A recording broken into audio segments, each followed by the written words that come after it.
Selamat pagi, Namo Buddhaya. Hari ini kita akan belajar matematika, materi penyajian dan penafsiran data tunggal. Simak baik-baik penjelasan pada video berikut ini. Hari ini kita akan belajar tentang penyajian dan penafsiran data tunggal. Apa itu data? Data adalah kumpulan fakta-fakta yang memberikan gambaran tentang suatu keadaan. Fakta artinya sesuai kenyataan dan benar. Apa itu data tunggal? Data yang belum disusun, masih berupa data yang berdiri sendiri-sendiri. Pengumpulan data. Berikut ini adalah cara-cara pengumpulan data. Yang pertama adalah pengamatan langsung. Lalu dengan cara wawancara, kuesioner atau pertanyaan tertulis. Yang terakhir ada dengan dokumen atau mencatat dari data yang sudah ada. Berikut ini adalah contoh pengumpulan data dengan pengamatan langsung. Yang pertama adalah mencatat tinggi badan. Yang berikutnya mencatat tinggi tanaman. Lalu kita bisa mencatat pengamatan langsung dengan meneliti di laboratorium. Dan contoh berikutnya adalah mencatat berat badan. Contoh cara pengumpulan data dengan wawancara. Di sini contoh-contoh kegiatan wawancara. Jadi wawancara adalah bertanya langsung kepada sumber data. Nah, sebelum kita melakukan wawancara, kita harus menyiapkan daftar pertanyaan sesuai data yang ingin kita ketahui. Lalu, teknik pengumpulan data yang berikutnya adalah dengan kuesioner atau pertanyaan tertulis. Nah, ini adalah contoh-contoh cara pengumpulan data dengan cara kuesioner. Kita memberikan beberapa pertanyaan tertulis sesuai dengan data yang ingin diketahui. Nah, pertanyaan atau kuesioner dapat dijawab secara langsung atau offline diisi pada lembaran atau secara tidak langsung atau online menggunakan media gawai yang dimiliki oleh sumber data, misalnya menggunakan handphone atau komputer. Berikutnya, teknik pengumpulan data dengan cara dokumen atau mencatat dari data yang sudah ada. Nah, ini adalah contoh-contoh cara pengumpulan data dengan menggunakan dokumen. Nah, kita dapat memperoleh data misalnya dari papan data sekolah atau dokumen atau arsip sekolah atau juga dari internet. Jenis data. Jenis data ada data primer dan data sekunder. Data primer adalah data yang diperoleh secara langsung. Contohnya, hasil pengamatan langsung dari wawancara atau dari kuesioner. Sedangkan data sekunder adalah data yang diperoleh dari data yang sudah ada. Contohnya adalah hasil mencatat dari dokumen yang sudah ada.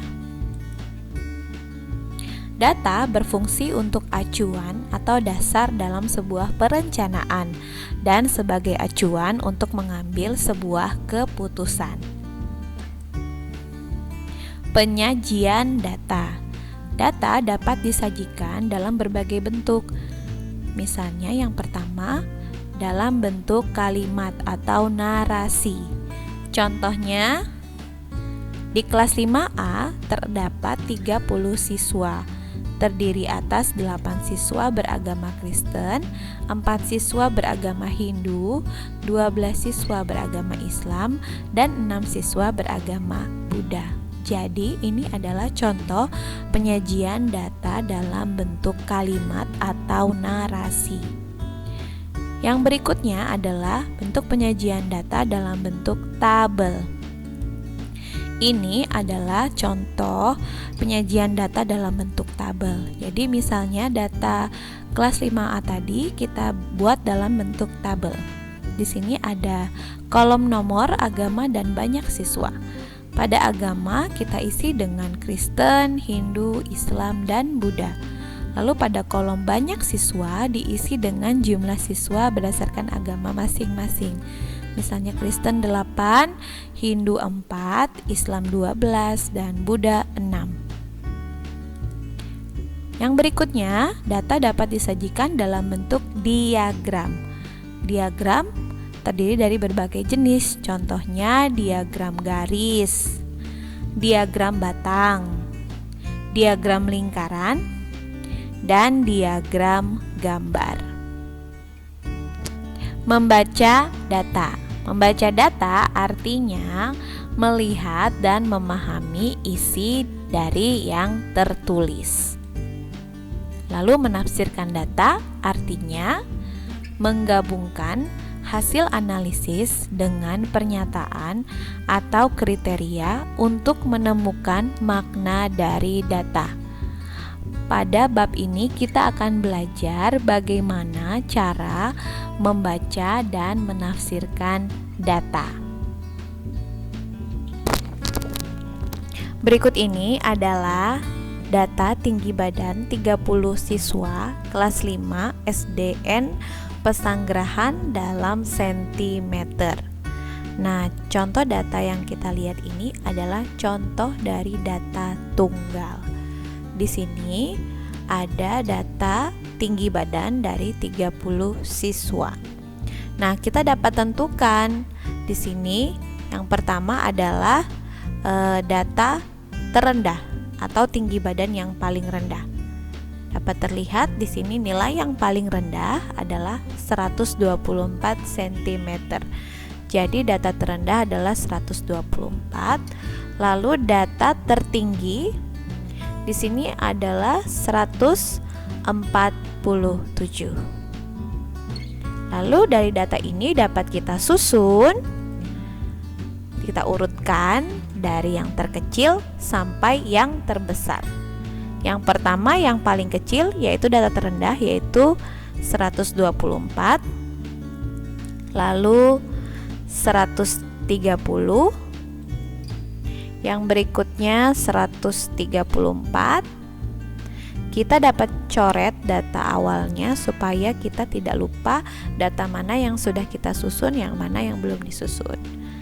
Oke, lalu di sini 140 ada 1, 2, 3, 4. Berarti kita tulis 140-nya sampai 4 kali. Lalu 140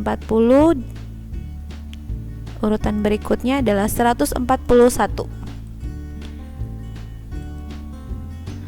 141 ada 2.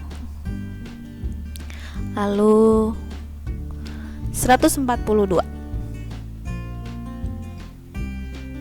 Di sini 142 ada 5. Lalu 143 ada 6. Kita susun. Lalu di atas 143 ada 145. 145 ada 5. Oke. Lalu 146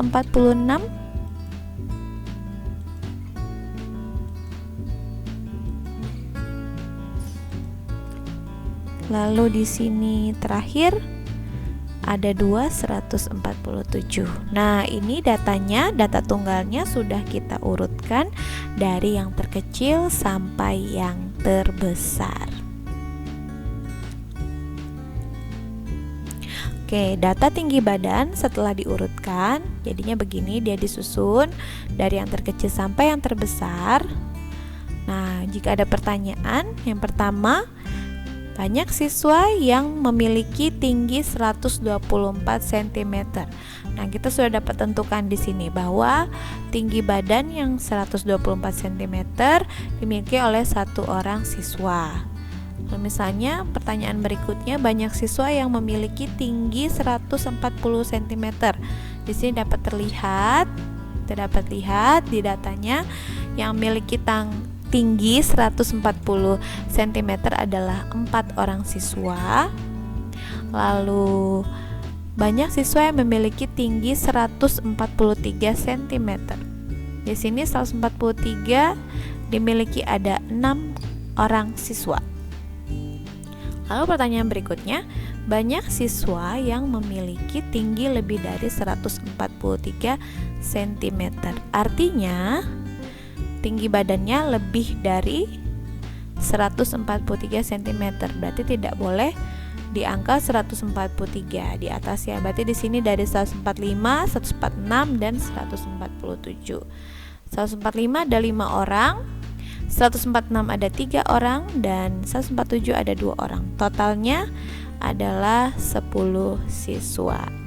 Jadi kegiatan tadi adalah kegiatan membaca dan menafsirkan data. Yang berikutnya adalah kegiatan menyajikan data. Nah, kita hari ini akan belajar menyajikan data dalam bentuk tabel. Nah, kita masih gunakan data yang sama, yaitu data tinggi badan 30 siswa tadi. Ini adalah data setelah diurutkan. Nah, kita akan buat dalam bentuk tabel. Berarti di sini ada kita urutkan dulu dari tinggi badannya. Tinggi badannya kita susun dari yang paling kecil sampai yang paling besar. Masing-masing hanya ditulis satu kali. Jadi 124, 130, 134, 140, 141, 142, 143, 145, 146 dan 147. Dan di sini ada namanya turus. Nah, turusnya 124 ada 1 siswa, dan selanjutnya sampai 147 ada 2 siswa. Nah, untuk membuktikan apakah data yang sudah kita susun dalam tabel itu benar, kita dapat jumlahkan kembali banyak siswanya. Ternyata jika kita tambahkan dari tinggi badan 124 sampai 147, jumlahnya adalah 30 siswa. Berarti data kita sudah benar. Jadi kita sudah susun datanya dengan benar. Lalu di sini ada namanya turus. Nah, turus digunakan untuk menghitung banyak data yang muncul dengan menuliskan garis lurus dan garis miring. Nah, biasanya di sini kita menggunakan turus jika datanya masih dalam bentuk acak ya, belum disusun seperti ini. Jadi kalau datanya masih acak, bisa kita menggunakan turus. Jadi satu garis itu mewakili satu data. Jika sudah sampai di 5 data kelima ditulis dengan garis miring. Artinya ini setiap kelompok ini ada 5. Datanya ada 5. Gunanya untuk memudahkan kita menghitung banyak data. Ya, ini adalah contoh cara menyusun data dalam bentuk tabel. Jika kalian masih belum paham dengan penjelasan Bunda, kalian boleh bertanya kepada Bunda melalui telepon atau WhatsApp. Sampai jumpa lagi pada penjelasan selanjutnya. Namo Buddhaya.